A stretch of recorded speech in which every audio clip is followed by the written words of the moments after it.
pensar num livro para o próximo encontro, enquanto a gente vai ler esse livro. Ó, já está gravando, então, hoje é dia 4 de maio, avançamos maio, então, com a mesma obra, a ideia era ter terminado em abril essa obra, mas a gente achou que era importante para não atropelar, né? Então, hoje a gente tem o encerramento do texto com o grupo, eu não tenho os nomes aqui, mas aí, se vocês puderem se apresentar, é a Ju e não a lembro quem mais. Camila e o Arthur que tá tentando. Ele não tá conseguindo entrar. Eu mandei o link, talvez ele tava no link errado, não sei. Pois é. Bom, eu vou tentando resolver aqui enquanto vocês começam, então. Ou a gente espera por ele. Acho que a Camila pode ir colocando os slides já. Deixa eu ver se eu acho. Porque ele é o último a apresentar, então. Aqui, acho que foi. Ele entrou? Foi um Arthur que solicitou, agora se é o então é Arthur ele. certo.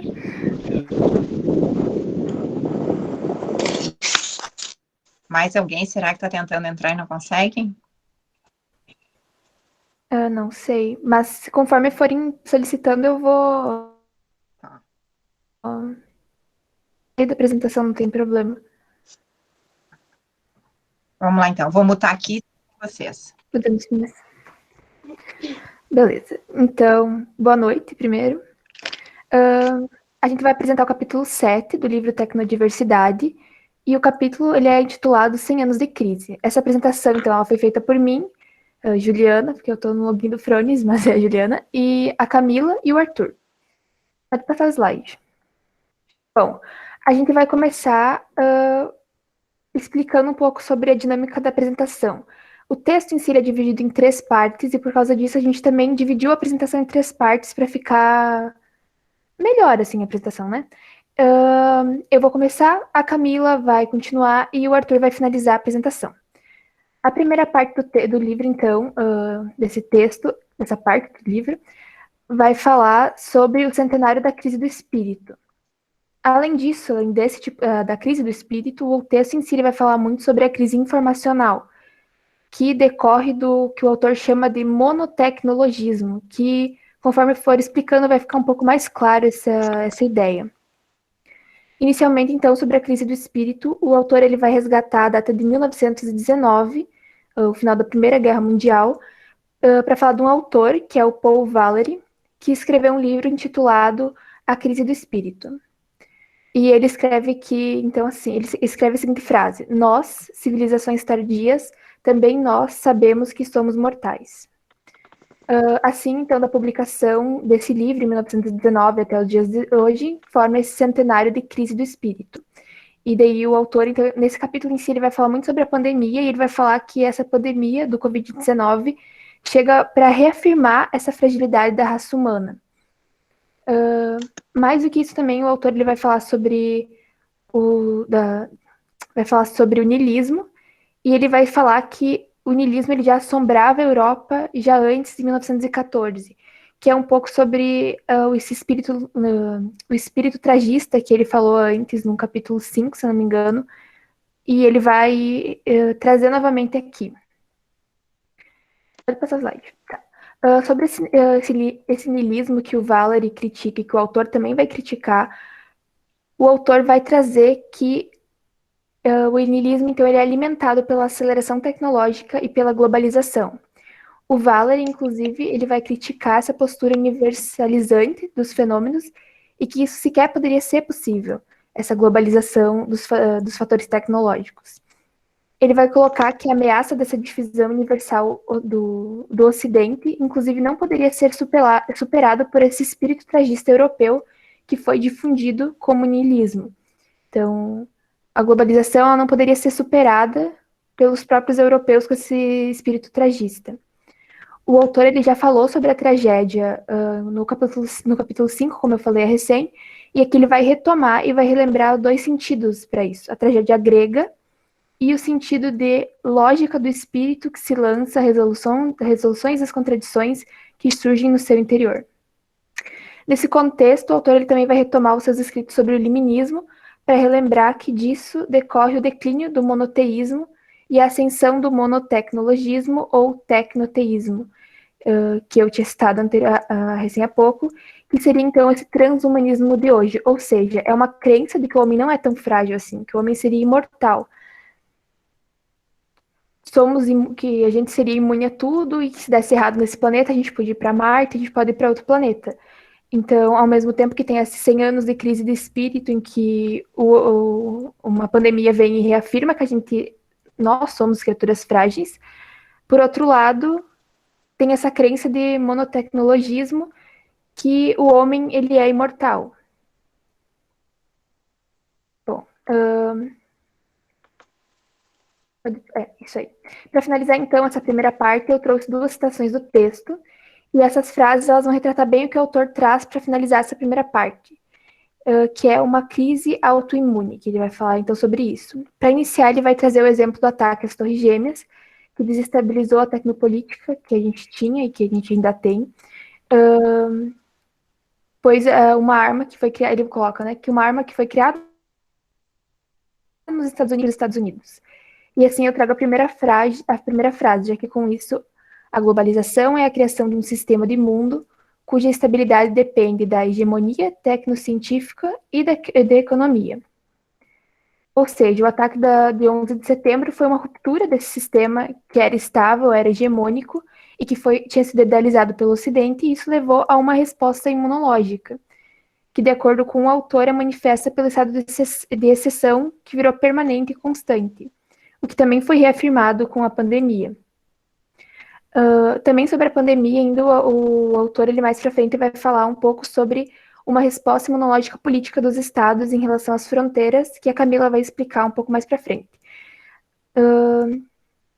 Continuando, o autor, então, ele quer passar que a globalização ele só cultivou essa cultura monotecnológica, o que só aprofundou ainda mais uma crise autoimune e levou a mais retrocessos, com uma guerra de informações e ainda uma guerra biológica. E aí vem a segunda frase, em que uma imunologia global que possamos usar para confrontar esse estágio de globalização ainda não está disponível, e talvez nunca venha a estar, caso se mantenha essa cultura monotecnológica, que possui uma relação direta com o que o autor defende com o termo de tecnodiversidade que ele desenvolveu. Passo para Camila. Oi, gente, tudo bem? Então, a gente vai abordar um pouquinho agora o subtítulo 2, o Smith europeu enxerga milhões de fantasmas. Como a Juliana falou, a gente vai falar nesse tópico muito sobre a questão das fronteiras, a questão das fronteiras entre as nações. No primeiro momento, a gente trata sobre a ideia do filósofo italiano Roberto Esposito. Ele traz a ideia de uma lógica binária polar, ou seja, as fronteiras como 2 polos. Um apresenta fronteiras que sejam mais rígidas, com maior controle contra inimigos e como uma defesa imunológica. Um outro polo dessa lógica binária seria as fronteiras de uma forma mais flexível, com uma livre circulação de pessoas, de mercadorias e também uma maior globalização. No entanto, o Roberto Esposito ele não defende nenhum desses 2 polos, ele acredita numa necessidade de um meio termo para isso. Bom, nessa questão das fronteiras, a gente vai falar muito com referência ao coronavírus, à pandemia. Isso porque acentuou muito mais a importância de preservar ou não as fronteiras para impedir uma disseminação do vírus. Aqui, o Roberto Esposito e o autor também trazem uma questão muito importante, que num primeiro momento, a coronavírus surge na China. A Europa, sobretudo, restringiu suas fronteiras contra pessoas vindo na China. Só que isso se tornou um pouquinho mais sério, porque depois disso foi restrito que pessoas que falassem mandarim ou que fossem descendentes de chineses entrassem em determinados estabelecimentos, mesmo que essas pessoas não tivessem tido nem contato com os chineses ou nem mesmo ido à China. O que ele traz a ideia de um racismo como essência imunológica. Ou seja, uma questão de um racismo como um antígeno social, aquilo que diferencia entre eu e o outro, ou seja, tudo que eu sou e tudo que é o outro que me ameaça. Aqui é muito necessário ter um pouco de cuidado, porque nem toda a atitude racista, aqui nesse caso, que o autor traz, é uma questão de antígeno social, nem como todo antígeno social é uma questão racista. Só que quando a gente fala de coronavírus, a gente tem que lembrar que a gente fala de um vírus que é circulado no corpo das pessoas de uma forma involuntária. Ou seja, muitas vezes ele não apresenta sintomas. Hoje a gente sabe que a gente tem testes, mas é preciso ter muito cuidado quando se fala em fronteiras e em questão de impedir um inimigo que, de certo modo, é invisível. Continuando nessa questão das fronteiras, a gente traz a ideia do jurista Carl Smith, onde ele traz os termos amigo e inimigo. Ou seja, amigo seria tudo aquilo que é benéfico, que é positivo para mim, então eu acolho, eu aceito. Inimigo seria tudo aquilo que me ameaça, então não é bem-vindo. Esses termos amigo e inimigo, eles vêm se ressaltando muito mais na pandemia, ainda mais numa questão que a gente sabe qual é o nosso inimigo. Encerrando um pouquinho desse tópico, o autor ele traz a questão da OMS.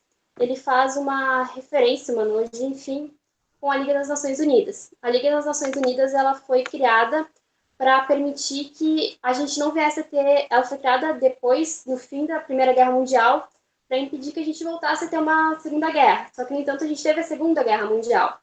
A OMS tinha o objetivo, tem o objetivo de zelar pela saúde mundial. Só que, no entanto, a gente entrou numa pandemia. Porque o autor fala que talvez tenha acontecido uma negligência em relação à liberação de fronteiras, em relação a declarações sobre um cenário pandêmico. E talvez mesmo um fracasso desse corpo governamental. A gente passa para o tópico 3 com o Arthur. Bom, quando ele fala na terceira parte sobre o mal infinito do monotecnologismo, ele pauta essa lógica monotecnológica em dois objetivos centrais. Em primeiro, a competição econômica desenfreada entre Estados e nação, e em segundo, uma lógica da expansão militar de um Estado-nação sobre o outro como uma forma de sobreposição a partir do poderio bélico, colocando os atores dessa lógica monotecnológica em uma encruzilhada à medida em que ninguém pode abrir mão desse sistema competitivo sob pena de ser ultrapassado por aqueles que são seus concorrentes, perpetuando assim essa lógica do monotecnologismo.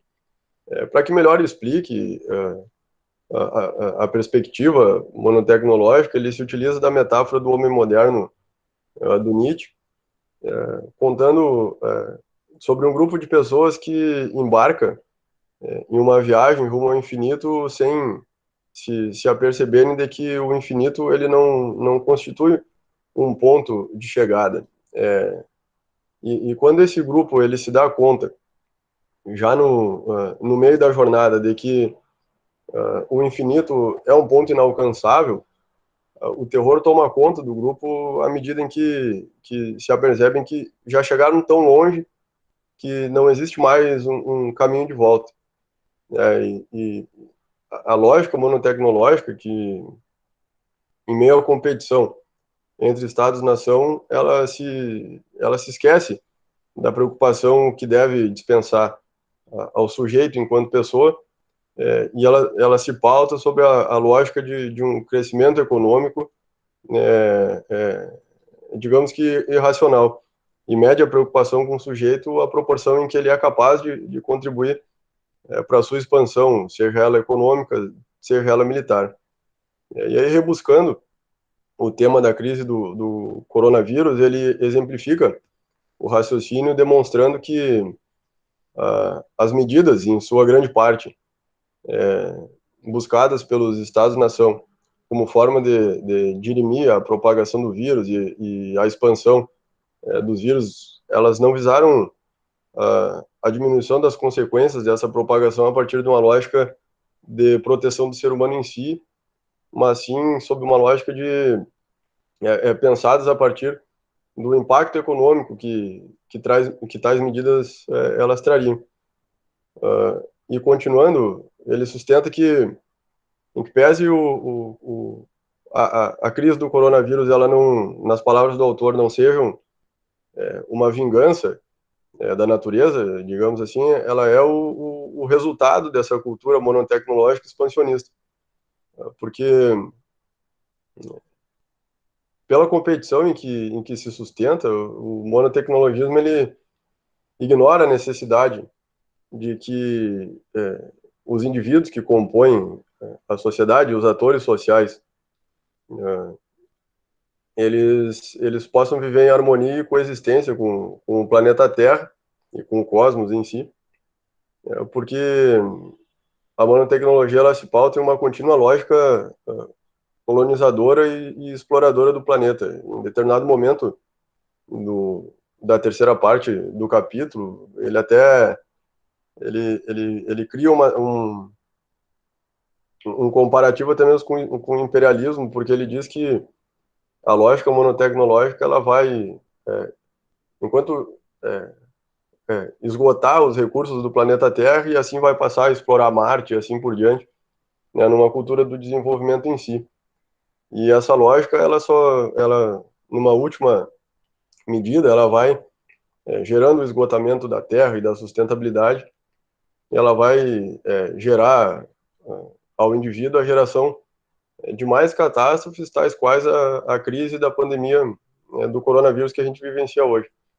E propondo a ruptura com o monotecnologismo é que ele propõe essa tecnodiversidade sob duas bases, basicamente, né? Primeiro, quando remete às explanações da parte anterior sobre essa demarcação de fronteiras. E, apesar disso, a dificuldade de se criar uma imunologia global, a proposta da tecnodiversidade, à medida em que ela é capaz de promover solidariedade para além das fronteiras dos Estados-nação, ela é capaz também de formar bases para uma colaboração global e assim garantir uma imunologia eficaz. E, num segundo momento, ele sustenta que essa multiplicidade de cosmotécnicas, elas vão diferir em valores e em formas de existência. Essa proposta de construção de tecnodiversidades, à medida em que ela demanda o desmonte dessa cultura monotecnológica que nos levaria a esse mal infinito, ela nos traz diversas maneiras de vida, formas de economia, englobando uma multiplicidade de relações com a Terra e com o cosmos e, a partir disso, garantidora da biodiversidade e da sustentabilidade do planeta que a gente vive. Com isso, eu encerro a terceira parte, se as gurias tiverem algo a acrescentar sobre o capítulo. Obrigado. Acho que é isso, prof.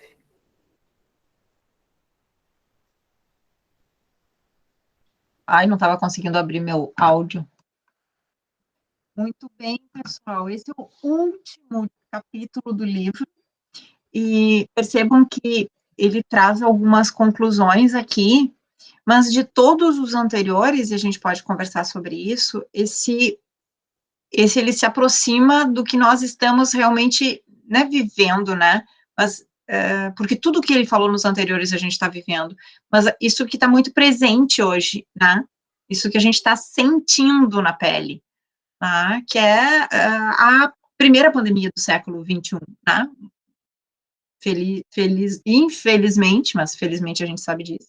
Infelizmente essa não é a única, né? Nós ainda teremos outras para viver, ao que tudo indica. Né? Os séculos anteriores foram marcados por outras pandemias também, né? Terceira, se a gente entender que já são várias, né? Dentro da mesma, né? Eu acho que é isso. Não? Quais são as outras, Não. então?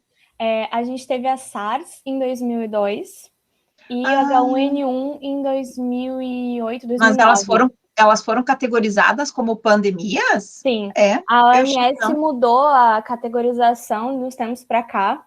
Tem que atingir 3 ou 4 continentes e tem os outros critérios também. É que eu acho que essa foi a pandemia que teve um maior impacto... temporal, eu acho, né? Isso, porque como o SARS matava muito rápido, ele não se espalhou com tanta facilidade. E o H1N1 a gente já tinha vacina, né? Que foi a pandemia da gripe espanhola. Então, essa é a terceira, mas, assim, realmente qualquer pessoa que esteja por dentro do assunto sabe que a próxima está virando a esquina. Uhum. Tanto que essa já foi anunciada, né? Essa já se sabia, né? Tem teoria da conspiração, mas já era anunciada né, pela, pela própria reação nossa, né? Nossa ação, né? E que isso era uma reação. Mas, enfim, eu desconhecia que já seria a terceira, eu tinha como as anteriores, não que eu não lembrasse das anteriores, ou desconhecesse, mas que as anteriores não tinham a categoria de pandemia. De toda sorte, eu acho que a gente pode falar de uma que é perene, né, que é a pandemia do senso comum teórico do jurista, que é essa que eu venho falando já há um tempão, né, e amanhã de manhã tem uma atividade sobre isso. Eu acho que a gente vive essa pandemia, né, que é um outro tipo de vírus, né, que nos consome, nos corrompe, nos cega, talvez, né, um outro tipo de cegueira, para usar Saramago aqui, uma cegueira branca. Mas, enfim, esse texto aqui é o primeiro que ele faz esse confronto, né, ele nos coloca diante de consequências, né, da monotecnologia, né, porque a nossa forma de reagir, nossa forma mundial de reagir com isso é monotecnológica, né, a gente pode até aqui fazer um diálogo entre ciência e tecnologia, se tecnologia é ciência, né, como é que a gente pode tratar de ambas, e aí pensar aonde que entra o direito nisso tudo, né, e aonde que entra, né, aqui essa nossa proposta de fazer o diálogo com a própria literatura, que de certa forma também é do texto. Mas, enfim, esse texto aqui, ele fala, né, o título é 100 anos de crise, tá? Então, um século de crise, tá? O século XX foi um século marcado, tá? Em que a gente teve muitas certezas, muitas convicções habitando o século XX, né? Resultado do grande movimento, do iluminismo, do racionalismo, né? O poder da razão, todos acreditam, todos, né? A ciência apostando na razão, né? As correntes ideológicas também, e o próprio século XX já começa a destruir essas certezas, né? A gente começa a anunciar o fim das certezas, título da obra do Ilya Prigogine, tá? A gente vai falar lá, esqueci o nome do economista, que vai escrever o livro, que foi um livro super importante no século XX, tá? Que era A Era das Incertezas. Bom, isso tudo casa com essa perspectiva aqui da tecnodiversidade, que justamente né, quando ele anuncia aqui, nesse último capítulo, né, como é que foi que o Arthur falou ali, e é o título, o mal infinito do monotecnologismo, tá? É como se nós acreditássemos, tivéssemos certeza, tá? Essa certeza renovada, né, na ciência, na tecnologia, como se elas fossem fontes de certeza, e não estou querendo dizer que elas não são, não são necessárias, isso constrói esse gigante, né, essa perspectiva gigantesca do que ele chama de monotecnologismo, que desconsidera, que desconhece, né, que ignora e que até refuta a possibilidade de outras tecnologias, de outras linguagens, tá, para que a gente possa dar conta dos problemas nesta era que é o século XXI, flagrantemente uma era de incertezas. Tá? E a pandemia nos escancara isso. Né? A pandemia nos deixa claro, tá, que nós não temos certeza. Não é a pandemia. Tá? Na verdade, ela deixa claro que isso já existia antes. Acho engraçado, né? As pessoas dizem, não, eu preciso saber para me organizar, eu preciso saber para, né, ok, minimamente a gente precisa saber para se organizar, mas a vida sempre foi, né, habitada de incertezas, e a pandemia só vem e joga na cara da gente que a gente não tem essas certezas. Simples assim, né? Simples assim. Mas, enfim, vamos conversar. O que vocês acham? Hoje a gente vai ter mais tempo para conversar.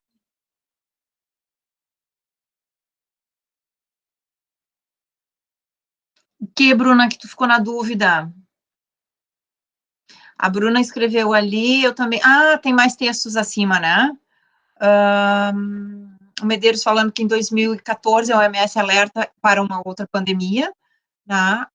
A Bruna ficou na dúvida sobre um ponto quanto ao monotecnologismo. O fim dele seria o fim dessa competitividade política, tecnológica e cultural entre as nações, entre os seres humanos, uma pergunta. E a Alessandra diz, foi o que entendi, Bruna, seria a superação dessa hegemonia tecnológica pela tecnodiversidade, tá? Que seria justamente essa perspectiva da pluralidade de tecnologias. E a Bruna também entende isso em relação ao livro, mas tinha ficado na dúvida. Alguém quer fazer comentários? Puxa, agora que tem tempo, antes a gente terminava, todo mundo dizia, ai, quero mais, quero falar mais, quero falar mais. Agora tem tempo, ninguém fala. Só Tá um bom. comentário. Desculpa, não, é que eu sempre comento, daí eu fico pensando que eu tenho que deixar os outros falar um pouquinho, né? Então. Silvana, a Ju tinha aberto o microfone, Silvana colocou a mãozinha. Eu só ia falar que, quanto ao termo do monotecnologismo, o autor ele não chega a dar uma definição, tipo, é isso, então acaba deixando um pouco de dúvida. Mas foi o que a Alessandra e a Bruna conversaram ali no chat, eu acho que dá para tirar isso, né, de conclusão. Eu estava... Vou me intrometer aqui. Eu estava relendo o capítulo 1, porque fazia tempo que eu tinha lido, e eu acho que dá para entender um pouco desse monotecnologismo, quando ele fala que a gente teria que diversificar e pensar uma nova forma de vida, porque senão seria só a superação dos Estados Unidos como o poder hegemônico pela China ou pela Rússia, porque a gente ficaria sempre nessa de quem parar de produzir a tecnologia vai ser superado pelos próximos. Quem parar para pensar numa forma de sociobiodiversidade, de sustentabilidade, de modificar a forma como a gente leva a economia, vai ser superado pelos outros e vai ser deixado para trás, porque a globalização vem vindo, vem levando, tu precisa do desenvolvimento, e não tem tempo para pensar numa nova forma. Né? Então, eu entendi mais ou menos isso nesse fato nesse termo da monotecnologia que ele fala. Silvana, Bruna. Eu tinha ficado na dúvida porque eu achei forte essa relação de que o fim do monotecnologismo poderia dar o fim a essa competição que o ser humano tem, de uma corrida ao infinito, de incertezas, mas de querer estar na frente. Até da comparação que ele faz, que foi trazido pelo colega, por Arthur, falando sobre o rumo ao infinito, de que se você para no meio, você vai ficar para trás nessa corrida. Eu não estava vendo simplesmente essa competição com a relação diretamente e somente com a tecnologia, porque antes mesmo dela ser inserida, principalmente nesse mundo digital que intensificou, o ser humano por si só sempre foi competitivo e sempre teve essa relação com o outro de... Eu falo sempre assim, mas não literalmente sempre, dando certeza que quem sou eu para falar isso, né? Mas eu falo pelo decorrer da história. E é exatamente por isso que evoluímos, porque existe essa instigação de buscar estar melhor e desenvolver algo melhor. Então, eu achei forte essa conclusão que eu entendi do livro. Aí a minha dúvida foi essa, se vocês também entenderam, porque ele fala, o fim do monotecnologismo poderia dar fim a essa competição entre nações? Será que realmente o homem quer dar mesmo fim a esse tipo de competição? Queria estar todo mundo no patamar diferente, não buscando todos a mesma coisa, ou nem se sabe se é a mesma coisa, porque ele dá o sentido do rumo ao infinito, mas estar nessa corrida por algo e de estar melhor, entendeu?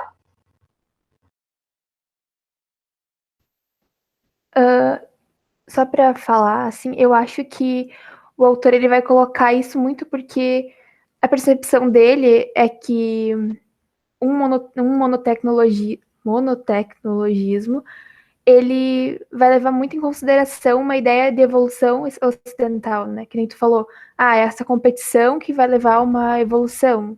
Mas a ideia de evolução, ela é ocidental. Então, com a ideia do autor de tecnodiversidade, teria progresso, só que o progresso iria ser mais individualizado de acordo com as necessidades, com as características das regiões. Então, não sei, né? Uma perspectiva. Uma coisa também não exclui a outra, mas eu acho que tem essa perspectiva do autor também ao falar da tecnodiversidade.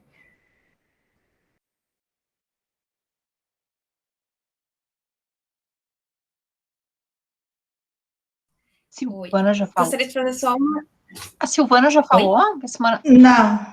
Deixa ela falar antes, Martina, por favor. Ela estava com a mãozinha erguida lá. Depois a Martina daí, depois a Paula, que eu estou vendo aqui pela ordem, tá? Sou eu agora? Boa noite. Para eu compreender esse universo, vamos dizer, cosmotécnico do Yu Ku Hui, eu tive a curiosidade e acessei, que foi postado, uma entrevista. E eu gostei muito, eu me situei, procurei me situar melhor para entender como você orienta, Ângela, o que o autor quer nos dizer, né?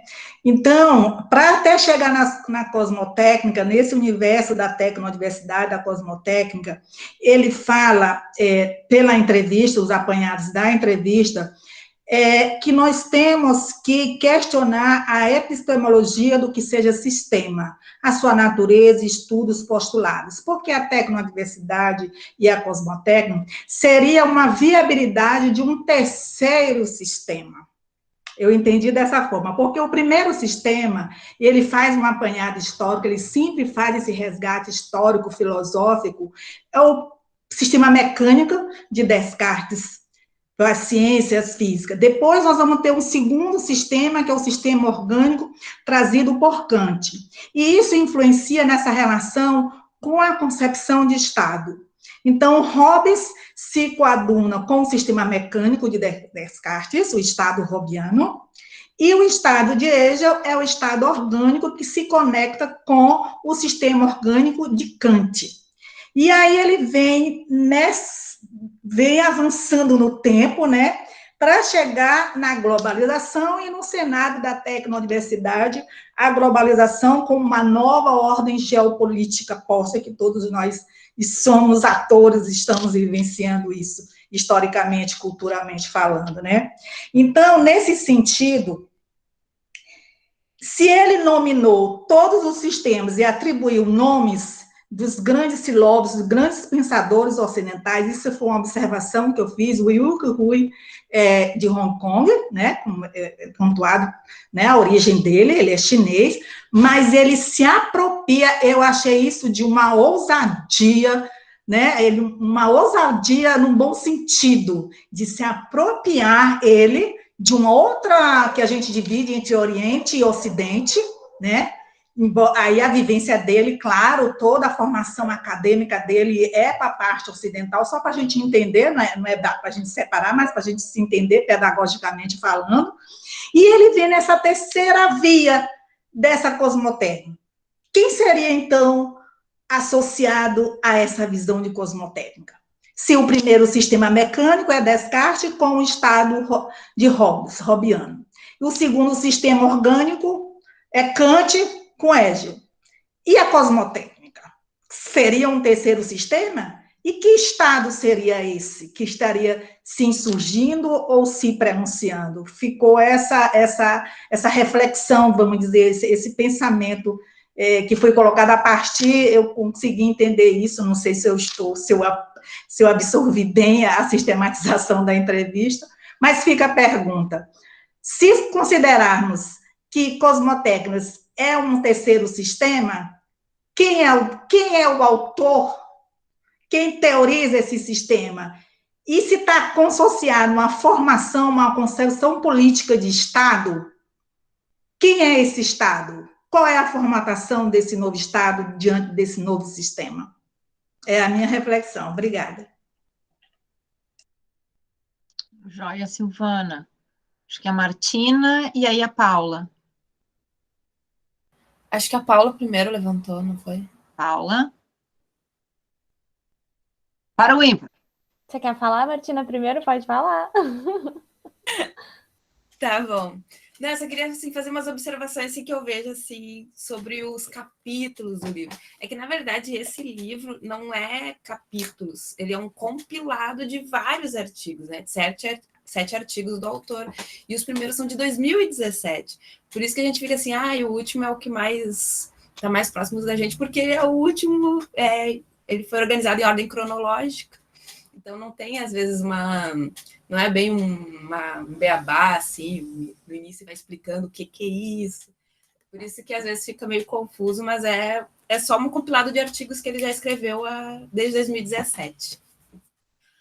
A segunda coisa que eu queria falar era sobre essa ideia que a gente tem, eu acho que muito ocidental, de que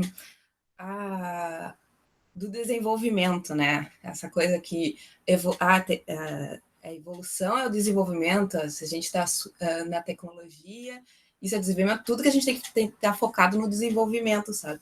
E esse é um dos autores, eu estou pesquisando sobre os estudos decoloniais, e esse é um autor que eu estou citando ele que eu citei até no meu projeto de pesquisa para a seleção do mestrado, porque essa ideia converge muito com os estudos decoloniais, porque a gente fica nessa ideia do nanotecnologismo, da hegemonia, e a gente acha que esse é o caminho, que isso é evolução, que isso é desenvolvimento. E não. Aí a gente pode pegar também um dos livros que foi da seleção do mestrado, que é o Buen Vivir, que é uma filosofia indigenista, sabe? Indígena. E ela fala assim, tipo, eles têm a tecnologia deles, voltado para eles, e nisso não tem competição, não tem... Eles conseguem se envolver de forma sustentável daquele jeito, focado nas necessidades dele. Então, eu acho que essa ideia, assim, da cosmotécnica é isso, é ver as potencialidades de cada região, de cada cultura, para o que precisa para o seu próprio povo. Então, essa ideia de competição, essa ideia de hegemonia, de que só os Estados Unidos ou a China, eles é que têm o conhecimento, e eles que vão propagar o progresso. Eu acho que é uma ideia que ela precisa ser superada. E autores como ele, como até todos os outros que falam, até o Alberto Acosta, né, o Boaventura de Souza Santos, Aníbal Quirrano, todos esses que trabalham nessa temática estão trabalhando nisso. Então, eu acho assim, que é mais um que converge com as teorias. Fiquei muito feliz com esse livro, de estar com ele agora na minha bibliografia. E eu acho que sim, que é possível. Um mundo assim, sem competição, focado nas suas próprias necessidades. E o Buen Vivir, eu acho que é um dos exemplos também que a gente pode trazer. Eu acho que é isso. Muito bom, Martina. Assim, conectando um pouco com as tuas ideias, eu também faço essa leitura do autor. Eu vejo, na verdade, que ele faz uma provocação para a gente, né? Para a gente usar esse não racional que ele apresenta no capítulo ali das formas de vivenciar a arte, para a gente pensar uma outra maneira de ser e existir no mundo. Eu não lembro quem é que estava falando antes sobre se nós somos competitivos, né? Nós, seres humanos, somos muito competitivos. Eu estava escrevendo a resposta e daí eu pensei, não vou falar, que eu acho que dá para explicar um pouco melhor. A psicologia evolutiva, ela nos mostra que o ser humano sempre foi competitivo e essa é uma característica que fez a gente sobreviver como espécie. Só que a gente também tem outras características, né? A gente é altruísta por natureza, a gente é solidário por natureza. E essas também são características que nos impulsionaram à sobrevivência e ao domínio do mundo, porque senão a gente não teria conseguido dominar outras espécies se a gente não se unisse em comunidades. Só que a gente tem um sistema que ele impulsiona a competitividade, que é o sistema capitalista. Então, esse sistema impulsiona a competitividade, ele cria o mito do progresso, porque o progresso, sim, é um mito, né? Ele usa do evolucionismo para dizer que não, a gente tem que estar sempre procurando crescer e se desenvolver, mas esse é um sistema, é um modelo. E daí eu acho que o autor ele faz essa provocação da gente usar a tecnologia e pensar a tecnologia como uma ferramenta para pensar outros sistemas, para pensar outras maneiras de ser e estar no mundo e pensar até mesmo, quem sabe, em outras possibilidades, outros sistemas que vão, na verdade, fazer com que a gente destaque essas características de sermos altruístas, de sermos solidários, porque a lógica é outra, né? Na verdade, o que ele tá provocando a gente para que a gente pense uma outra base epistemológica de mundo, né? Então, quando a Silvana coloca assim que... Desculpa, Silvana, eu vou discordar de ti. Mas quando ela coloca que tipo, o autor está propondo um outro sistema, né? Quase como uma terceira via, digamos, do Anthony Giddens, eu discordo, eu acho que não é isso. Ele está justamente propondo diversas vias, diversos sistemas, que a gente exploda e explore tudo isso, porque o mundo é múltiplo, o mundo é diverso, e não é porque para alguns povos, né, faz sentido a gente trabalhar 8 horas por dia por um salário miserento para poder comprar algumas coisas, que para outros povos essa mesma lógica vai funcionar, não. Quem sabe ali vai ser, tipo, trabalhar 4 horas por dia para ter um salário básico e poder usufruir de uma vida e de um bem viver, né? Então, assim, para mim o livro é muito provocante nesse sentido.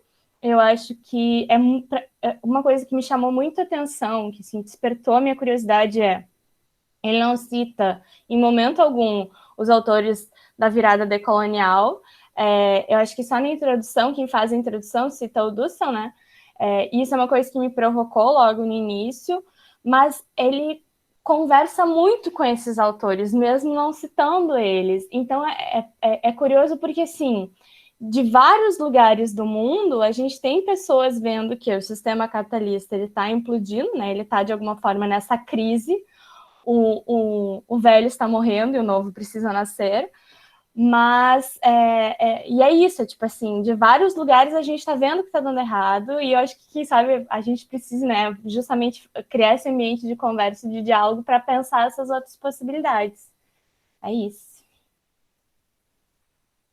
Eu gostaria de comentar o que a Paula acabou de pontuar. É possível fazer Claro, direito de um resposta. diálogo? Não é direito de resposta. Mas Eu só queria te fazer. né? Que eu coloquei, não sei se ficou bem claro, se nós considerássemos que fosse um sistema, e você tem a posição de que não seja um sistema. E realmente ele fala isso na entrevista, que é preciso a gente superar e romper esse paradigma do sistema. Então, cabe a nós analisarmos, e é para isso que nós estamos aqui, confluindo ideias.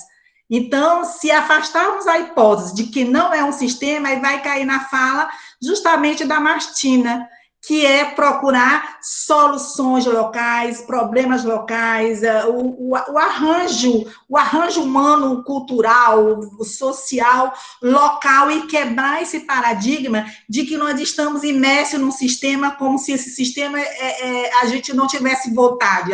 O local se sucumbe ao que está posto e não tem poder para nada. Temos que nos sucumbir ao que está posto. Foi nesse sentido, foi bem pontuado por você, Paulo. Obrigada.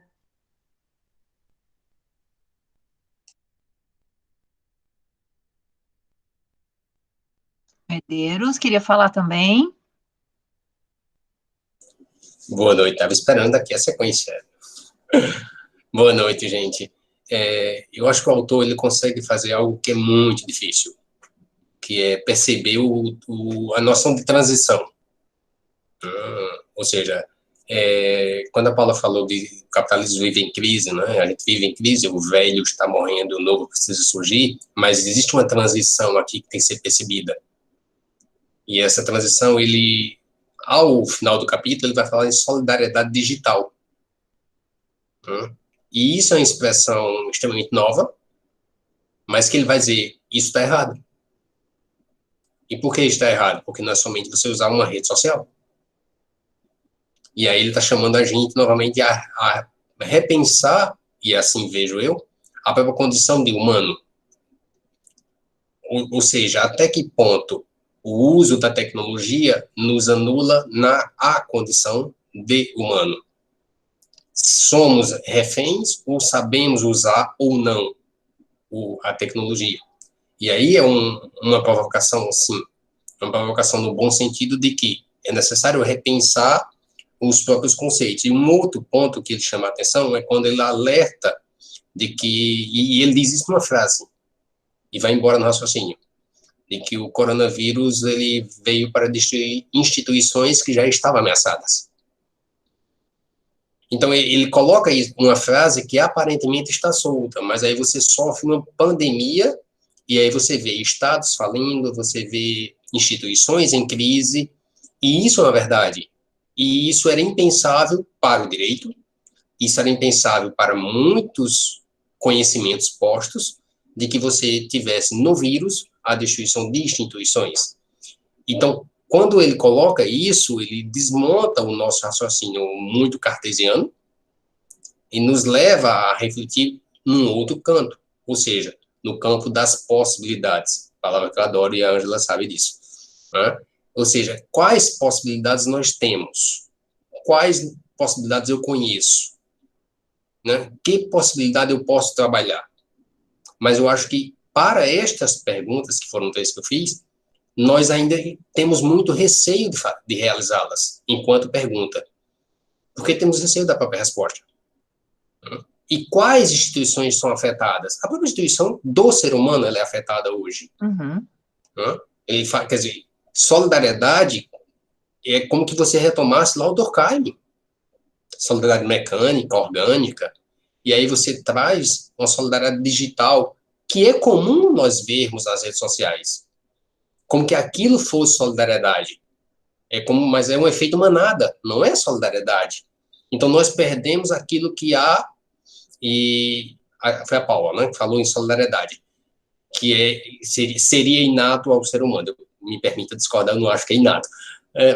Mas o que ocorre é a solidariedade que nós perdemos enquanto ser humano, de ser solidário. Né, a palavra da moda, empatia. O que é empatia? Vamos conversar sobre. Mas as pessoas dizendo, vamos usar da empatia, mas não querem conversar sobre. O próprio termo solidariedade, que solidariedade nós estaremos a viver? Que instituições estão a cair? Ele não deixa claro, mas ele nos provoca. Mas a gente estamos a assistir uma série de instituições em crise por um vírus. E não vou me alongar muito, porque eu sou prolixo, e aí não dá certo. Ângela, em 2014, a OMS, ela reconfigurou o suicídio como pandemia. Então, por isso que quando falaram 3, 2014, mas era uma outra, portanto, são 4. O suicídio é categorizado hoje na OMS como pandemia. Os dados de setembro de 2014 eram 800 mil mortos ano. Aí isso é um assunto não discutido, porque a sociedade ela não quer discutir isso, por uma questão ética, por questões morais, religiosas, então se dá uma outra categoria à morte. Mas isso está categorizado na OMS como pandemia. E aí é um assunto realmente tabu, inclusive para o mundo do direito, é tabu também. Mas eu paro por aqui, eu me alongo demais nas falas. Coisa boa. Bruna ainda está ali, está de mãozinha levantada, né? Quer falar, Bruna? Só mais uma vez, rapidinho. É mais uma opinião sobre a parte de solidariedade que ele traz no final. Vou falar 2 coisas rapidinho. Essa parte de solidariedade, eu acho que nesse capítulo final ele traz bastante, deixando claro o que estamos vivendo. A partir do momento que a China tenta abafar o caso no início, a partir do momento em que existe a discussão de se Ocidente e Oriente, quem é que está tomando a medida certa, vamos jogar aqui para o Brasil. Fecha comércio, abre comércio, tá certo o Ministério da Saúde, tá certo o Ministério da Economia, tá errado, tá certo. Vai depender que as pessoas estavam apoiando essas vertentes de acordo com os interesses próprios. Eles gostariam que estivessem aberto, porque, de certa forma, prejudicariam eles diretamente. Gostaria que estivesse fechado, porque, de certa forma, perderam um ente querido, próximo, e sofreram diretamente com isso. As pessoas, elas deixam, muitas vezes, de serem solidários, apesar do que Paula falou, que o ser humano tem essa qualidade. E temos, mas o egoísmo, pensar no eu sobressai muitas vezes isso. E o autor, eu vejo que ele trouxe essa nossa realidade para a relação da tecnologia com relação exatamente a isso. Agora, um ponto que eu achei utópico é essa parte do monotecnologismo, acabar com essa parte único seria acabar com essa competição. Porque, vejamos, a tecnologia, de certa forma, proporcionou a expressão de diversas culturas e o conhecimento de diversas culturas também. A distância, temos contato pela internet, pelo Instagram, por qualquer outra coisa, a ter conhecimento de diversas outras culturas através de uma pesquisa, através, vamos dizer, de moda, de eventos, de diversas maneiras, temos contato com outras culturas. Então, vamos falar que não temos esse monotecnologismo. O que faria que não existisse uma competição entre essas diversas tecnologias? É isso que, para mim, ficou meio utópico, falar que talvez não existiria competição, acabaria com competição, entendeu? Claro que não podemos perder a esperança, devemos lutar pelo ser humano ser solidário, buscar ser solidário. E é o que o autor traz aqui no final, mas eu achei uma utopia falar que o fim do monotecnologismo seria um fim dessa competição, entendeu? É um ponto de vista meu. E essa questão da solidariedade, eu acho que ele jogou bastante na nossa realidade, é uma coisa a se pensar. Porque estamos onde estamos, porque o egoísmo sobressai. É exatamente isso.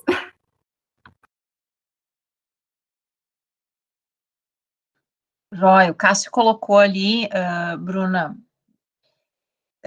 que, segundo ele, e depois ali a Martina, a Paula, né, concordou também que, segundo ele, a tecnologia que o Rui fala não é só a tecnologia digital. Mas aí eu acho uma outra coisa também, concordo com o Cássio.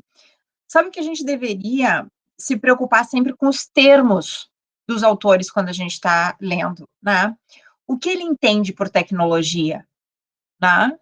E quem é o detentor desse monopólio tecnológico, tá? Porque daí a gente consegue entender a crítica que ele faz, né? Ele está fazendo uma crítica a uma perspectiva tecnológica eurocentrada, tá? Digital ou não digital.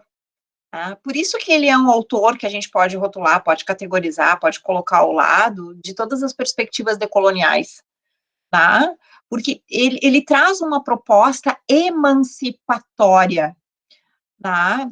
Quem que ele aponta, né, como aqueles que deverão protagonizar essa ruptura com esse bloco tecnológico, né? E ele usa várias terminologias, talvez por isso que a Martina anunciou, né, de que são vários textos de várias épocas, ora ele usa tecnodiversidade, ora ele usa cosmotécnica, tá?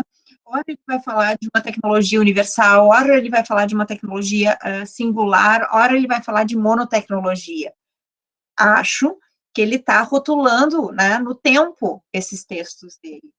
Tá? Então, quais seriam, né, esses lugares de protagonizar? Ele é expresso em citar o Brasil, ele é expresso em falar da América Latina, tá? E isso é um pouco da realidade de Hong Kong também, tá? Que é uma batata quente que vai pulando de um lado para o outro, hora da Inglaterra, hora da China, tá? E claro, quando ele faz essa crítica uma perspectiva eurocentrista, é também norte-americana, né? É também norte-americana. Então, eu acho que passa por aí a crítica dele, se eu conseguir entender. tá? E ele não fala, quando ele fala de tecnologia, não é única e exclusivamente tecnologia digital, tá?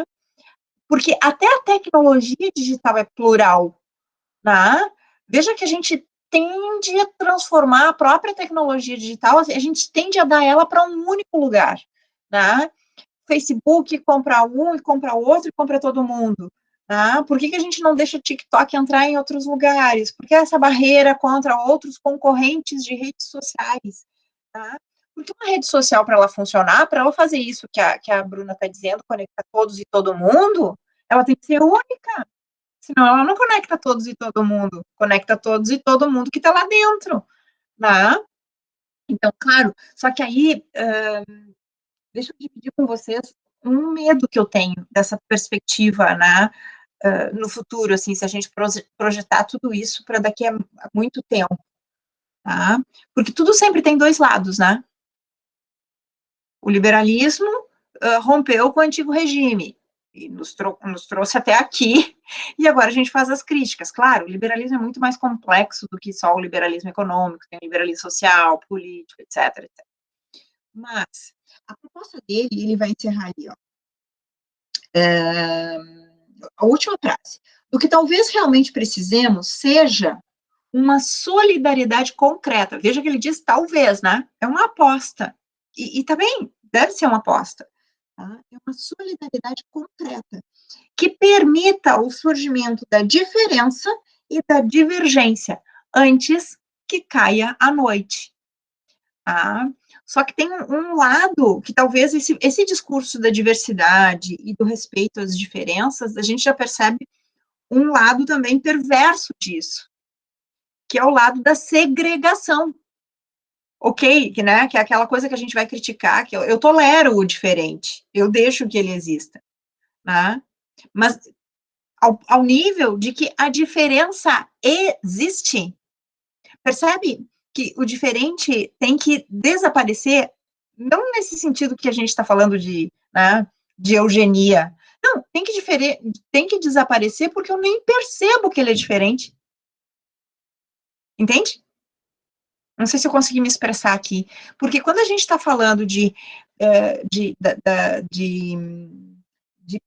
perceber as diferenças, de deixar que elas aflorem, tá? A gente começa a criar guetos também. A gente começa a criar os coletivos, que tem um aspecto muito ruim nisso também. Tá? Percebe que ele é bom, porque, né, dá voz àquela diferença, de modo que ela possa ser percebida e não invisibilizada.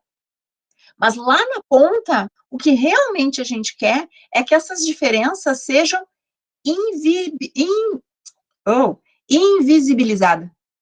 No sentido de que eu não percebo. Eu não percebo se é alto, baixo, gordo, magro, ocidental, oriental. Eu não rotulo. Passa a ser algo que desaparece. Desaparece porque antes apareceu. Tá? Só que eu acho que nesse caminho, até chegar nisso, que é uma proposta, né? Eu não lembro agora quem é que falou ali. Tá? Não sei se foi a Martina, a Paula, a Silvana. Até a gente chegar nisso, que é uma proposta, é um ideal, né? É uma perspectiva teórica que ele está propondo aqui, tanto que ele nem dá as ferramentas, né? Ela não é aplicada, ele não te dá as ferramentas, ela é um ideal, e talvez inatingível, como todo ideal, tá? Mas ele sinaliza caminhos possíveis para que a gente possa romper com esse estágio insano, né? Que a gente vive. Ele sinaliza isso. Só que antes da gente chegar nesse ideal, talvez a gente tenha essas perspectivas de acirramento do diferente para gerar a concorrência entre os diferentes, tá? Por conta da nossa formação paradigmática, tá? Que é uma perspectiva, né, de o opressor e o oprimido, tá? Aí a gente inverte essas categorias, tá? E porque isso faz parte, né? Talvez seja o sintoma, né, desse ressentimento, né, dessas coisas que não se permitiram ser sentidas. Só uma ideia, né, e é um temor, às vezes, né, porque tudo isso, todas essas propostas ideais, elas às vezes caem de mau jeito, né? Elas são mal compreendidas. Mas isso não significa que a gente tenha que abandonar, né? Significa que a gente vai corrigindo. Por quê? E aí tem a ver com a minha proposta aqui de leitura, que só não está aqui do meu lado. Porque talvez, para falar como Yuko Rui, Silvana quer falar, talvez a linguagem, a língua, e a tecnologia também seja fascista.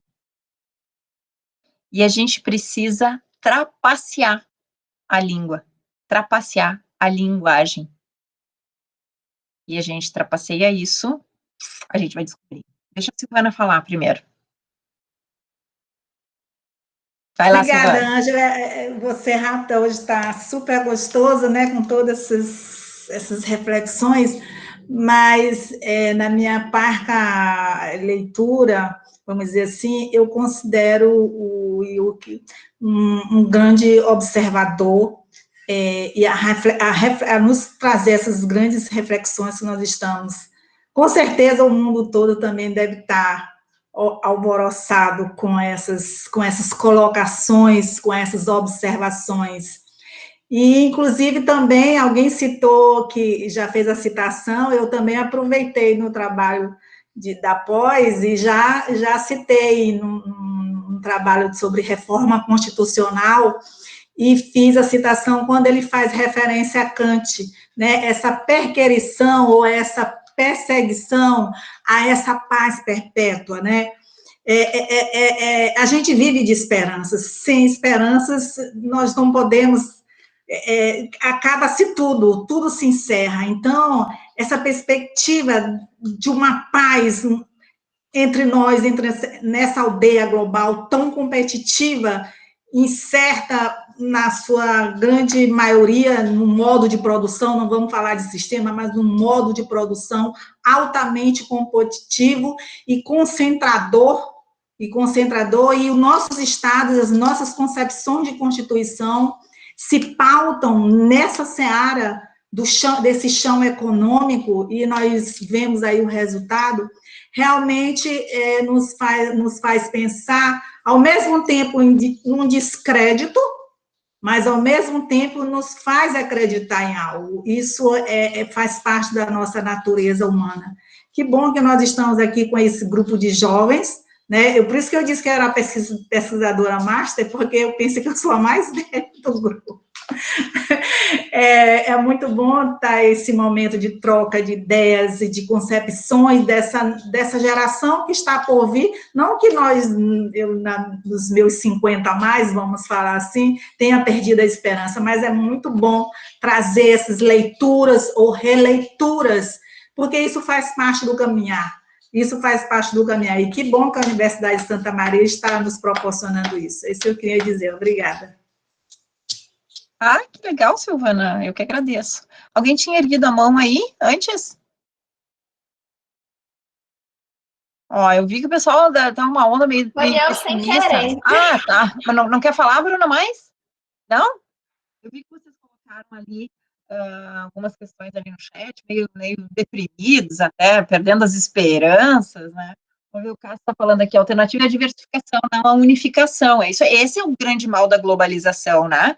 Que ela globalizou ao ponto de normalizar, né? Aquilo que a Paula colocou ali, né? A gente precisa, não é normalizar a diferença, mas essencializar a diferença, né? Não de que ela não se segregue, né? Mas veja, até o cenário da própria pandemia, né? Provocou o isolamento das pessoas. Gente, não é para as pessoas se isolarem, é para elas se solidarizarem, percebe? É só uma mudança muito sutil da forma, da linguagem. Nós não estamos isolados, não estamos segregados, tá? Não devemos nos comportar como tais. E é uma questão de linguagem, puramente linguagem. Vamos fazer isolamento social, mas isso não significa que não devemos ser, e aliás, ao contrário, tá? Talvez a solidariedade seja um mito, né? Porque veja que desde a Revolução Francesa isso vem sendo proposto, né? Igualdade, tá? Liberdade, igualdade, fraternidade, né? E aí tem diversas expressões para isso, né? Quando a gente for falar dos estados, bem-estar social, welfare state, depois um Estado democrático de direito que agrega isso, mais a solidariedade. Quando a gente fala dos direitos de quarta, de terceira, quarta e quinta geração, aí é onde entram as questões ligadas à bioética, biotecnologia, bioengenharia, é onde entra a realidade virtual, tá? Quando a gente fala de direito fraterno, percebe? Isso é um mito, tá? É um mito que a gente precisa tratar sobre isso e realmente entender o que isso significa. Tá? E talvez a gente fique preso muito mais em tentar operacionalizar, porque também não concretizados, né, a liberdade e a igualdade, e aí a gente talvez não perceba que o elo de ligação entre a liberdade e a igualdade seja justamente essa solidariedade que ele dá sobrenome para ela, né, concreta, né? Não é qualquer solidariedade, é concreta, porque ainda que ele coloque aqui no plano do ideal, ele vai dizer que está mostrando aí, Silvana. Você falou em fraternidade, e aí a conexão, eu estou com um livro aqui do ministro do STJ, o Reinaldo Soares da Fonseca, é o tema do doutorado ou dissertação, é o princípio condicional da fraternidade, seu resgate no sistema de justiça. Olha aí o que você acabou de falar, bem lá da Revolução Francesa, então ele demonstra neste livro a aplicabilidade da fraternidade num sistema de justiça brasileiro, por meio de várias jurisprudências e julgados dos nossos tribunais. Talvez a gente só não entenda muito bem, né, porque a gente não está conseguindo operacionalizar isso, né, quando a gente clama, né, por uma perspectiva decolonial, quando a gente quer um diálogo sul-sul, o que a gente quer é fortalecer esses laços, né, esses espaços. Né? Mas é uma pena que o que esteja é a força da linguagem, né? Por isso esse texto que a gente vai trabalhar semana que vem. Essa importância que a gente precisa ter, ou melhor, esse cuidado que a gente precisa ter com a linguagem, tá? Porque a linguagem, ela nos oprime, tá? A língua, ela precisa ser traída. E o lugar para fazer isso, né, é, de fato, aquele lugar em que a linguagem não expressa tudo, em que a linguagem falta, que é a literatura, a arte, onde a linguagem não fala, né? Ela deixa que a gente ocupe o espaço, né? E ele vai tratar sobre isso, o capítulo que a gente tratou na semana passada, né? Ele tratou sobre isso também. Mas, enfim, deixa eu ver, a gente já está avançando aqui, a Bruna defendendo aqui agora, vocês entraram um monte de conversa aqui. Fraternidade justamente para equilibrar a liberdade, e eu acho que é um conceito que a gente pode pensar, né, claro, tem vários nomes, tem o Elídio Resta, né, que vai falar sobre direito fraterno, Silvana e Paula, diga lá, Paula. Rapidinho, é só para desmistificar, na verdade, isso que você coloca, de tipo assim, a solidariedade é algo que surge com a Revolução Francesa. Eu acho que depende, porque assim, a gente também pode pensar que a solidariedade surge com ai meu Deus, a prova antropológica do primeiro osso remodelado. Que quando alguém quebrou uma perna, foi lá um outro alguém cuidar dessa pessoa e esse osso teve tempo de sarar e essa pessoa sobreviveu. Então, assim, pensar também, tipo, a solidariedade como algo que vem, né? Porque isso é muito liberal, pensar a solidariedade como algo que vem da Revolução Francesa. Porque a gente pode também pensar que as comunas feudais também eram solidárias, de alguma forma. Então, assim, é justamente, né, entender sobre qual perspectiva a gente está falando, de qual contexto que a gente está pensando esses conceitos, né? Só isso. Não, isso aí, perfeito. Na verdade, eu me referi quanto ao lema, né? Liberdade, igualdade e fraternidade. E ali, aquela hora que o Medeiros falou que ela não é inata ao ser humano, tem estudos científicos que mostram que essa é uma característica de crianças, de bebês. Tá? Então, eu não sei se, claro, aí a gente dizer que todo ser humano tem, né? Nós somos também muito diferentes nos nossos sentimentos e nas nossas características. Então, eu não sei se a gente pode dizer que algo é de todos os seres humanos, tá? Então, a maldade existe, Jesus, parece que tem gente que nasce má, muito má, mas enfim, eu acho que a gente é capaz de tudo, né? A gente é capaz de fazer o bem e o mal ao mesmo tempo, né? Isso nos habita, né? Mas acho que alguns são mais ou menos, né? Assim como eu acho que a pandemia não tem o poder de nos deixar melhores em nada, né? Ela deixa as pessoas que são boas melhores, as pessoas que são más piores, etc. Mas, enfim, a gente está se alongando ali. Silvana, e eu quero falar do próximo livro. Não? Ah, tinha esquecido lá. Então, Não, pessoal, esqueci, desculpa, não. o que eu vou Obrigada. propor? Eu até acho que vou deixar um intervalo da semana que vem, tá? Vai ser um rito de transição agora. É um texto que eu há horas estou falando, até não falei com o grupo que já estava, né? Vocês estão entrando agora no final do estágio probatório, né? É 15 de maio, o final do nosso estágio probatório, e aí a gente já vai fixar o grupo que permanece, porque da primeira reunião para cá, muitos não vieram, o nosso combinado era que duas ausências consecutivas implicavam no desligamento, agora a gente, essa semana já começou a fazer, né, a pedir para a Ju, acho que a Ju já deve ter feito o levantamento das faltas. No bom sentido, você vai dar presente das mães para a gente, né, mãe? Eu sou uma mãe mesmo. Eu sou uma mãe. Então, para a gente fazer essa transição, eu queria que a gente lesse um texto que é icônico. É um texto para um encontro só, e ele vai ser quase que realmente uma leitura conjunta, tá? Eu quero que todos vocês leiam, todos vocês selecionem trechos dessa obra, que ela é super enxuta, super curtinha, e é de domínio público, vocês vão encontrar ela, não é de domínio público, mas ela tá no público, tá? Vocês vão encontrar ela com facilidade, e ela resume muito, né, do nosso modus operandi aqui, tá? Esse texto é uma aula inaugural do Roland Barthes, na França, em 1977, tá? Ele foi indicado pelo Foucault para fazer a abertura, então, dessa disciplina de semiologia, tá? E é nesse livro em que ele apresenta a linguagem como algo fascista, tá? E que, claro, ele se estrutura muito numa perspectiva Foucaultiana do poder, da microfísica do poder. O nome do livro é A Aula. Só isso. A Aula. Tá? É um texto super curto, tá? Super enxuto, mas bem denso, talvez a gente precise, né, ler ele mais de uma vez, e a gente vai realmente fazer uma leitura conjunta dele. Então, leiam ele antes de vir, e aí a gente vai lendo juntos, nessa 1 hora, tá? Que vai ser um encontro. A gente vai fazer o que der para fazer do texto nessa aula, tá? Assim que a gente terminar aqui, eu encaminho ele para vocês ali no canal, e vou deixar ele lá no nosso Notion também guardadinho. De toda forma, vocês encontram ele só dando uma googada, tá? A aula, Roland Barthes, PDF, vocês vão encontrar por aí, mas eu vou mandar igual, tá? E aí, paralelamente a isso, vocês já estão pegando o jeito das leituras, do grupo, né? A gente tem aquelas 4 linhas de pesquisa, dei uma olhada lá na apresentação daquele material inicial, vou encaminhar de novo para vocês lá no grupo.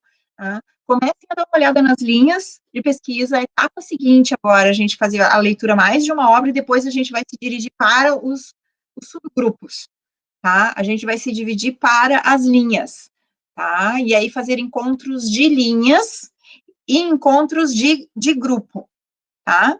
A gente vai fazer encontros de linhas e encontros de grupos, para que daí a gente possa ir desenvolvendo pesquisas e pequenos grupos pesquisando, porque flui mais também, né? Quando a gente começa a querer potencializar a pesquisa, flui mais uma perspectiva num micro espaço, né? Com menos, e aí depois a gente faz as apresentações no grupo maior, no grupo grandão, tá? Gente, por hoje é isso, adorei ouvir vocês falando, eu sempre fico bem feliz, tá? Sei que nem todos falam por diversos motivos, às vezes a gente está tímido, às vezes a gente perdeu o time, né, da fala, eu acabo atropelando também, falando, e eu fico esperando vocês, mas é que é pra gente fazer diálogos também, né, e aí aos poucos a gente vai acertando o tom, até porque, né, talvez a gente vá usar esse formato, né, remoto, para além da pandemia, para que a gente possa manter a conexão com todas essas pessoas que hoje aqui estão, tá? Gente, boa semana. E um bom Dia das Mães para as mães. Ah,